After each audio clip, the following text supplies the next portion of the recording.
professeur, quand nous parlons de gènes, de chromosomes, de molécules, de biomolécules, il se promènent toujours là-dessous des espèces de petits Pac-Man qui s'appellent les enzymes, et dont on ne voit pas très bien à quoi ils servent et ce qu'ils sont même finalement. Et aujourd'hui est venu le moment de nous expliquer ce que sont les enzymes. Les enzymes sont des protéines. Donc c'est une catégorie particulière de protéines.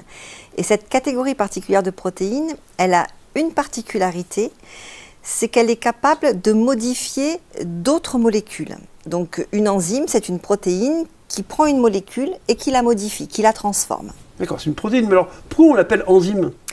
Alors on l'appelle enzyme parce que les savants qui ont trouvé ce nom-là étudiaient la façon dont la levure fait lever le pain au moment de la fermentation. Et ils avaient bien compris qu'il se passait quelque chose de mystérieux dans la levure. Et donc enzyme, ça veut dire enzoomé dans la levure. Et donc ils utilisaient cette expression-là pour décrire les processus qui se produisaient dans la levure au cours de la fermentation. Et on a gardé le terme enzyme pour décrire les protéines responsables de la fermentation. Et par extension, toutes les protéines qui ont cette activité de modifier des molécules. Et donc, alors, vous étiez en train d'expliquer que la fonction des enzymes, donc modifier d'autres molécules. D'autres molécules, mais comment? Comment? Il y a 3 grandes catégories d'enzymes. Il y a des enzymes dont la fonction, dont le rôle est de détruire des molécules. Ça, voilà. Donc, ce sont des enzymes qui dégradent d'autres molécules. Par exemple, quand vous mangez, il faut digérer tout ce que vous mangez. Donc, cette digestion, ça revient à détruire tous les aliments que l'on assimile par la mastication, par l'acidité de l'estomac et par les enzymes qui vont découper les aliments en tout petits morceaux. Ah d'accord, donc c'est de là qu'on peut comprendre l'enzyme du baril de lessive, donc qui va détériorer le jaune d'œuf ou le ketchup. Voilà, c'est ça, c'est exactement ça. Donc ces enzymes-là, on les nomme en fonction de ce qu'elles sont capables de détruire. Par exemple, une enzyme qui détruit les protéines, on va l'appeler une protéase. Une enzyme qui détruit l'ADN, on va l'appeler une DNase.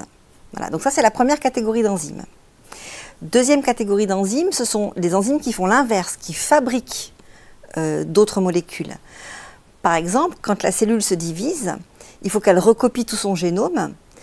Pour recopier tout son génome, elle utilise une enzyme qu'on appelle une ADN polymérase. Donc les enzymes qui fabriquent d'autres molécules, on les appelle des polymérases ou des synthétases. Et la dernière catégorie, c'est des enzymes qui ont la propriété de juste transférer un petit groupement chimique d'une molécule à une autre. Et celles-là, on les appelle les transférases. Donc voilà les 3 grandes catégories. Celles qui dégradent, celles qui fabriquent et celles qui transfèrent. D'accord, et si on veut aller plus en détail sur ces petits sous-groupes de NAS, AS ou de NAS, alors on sort de la génétique. On sort de la génétique, on se dirige vers l'enzymologie qui est une branche de la biochimie. Et j'ajoute juste pour conclure que la terminaison ase, chez les biochimistes, elle désigne une protéine qui est une enzyme. D'accord, on a tout compris à ce que sont les enzymes. Merci Madame le Professeur.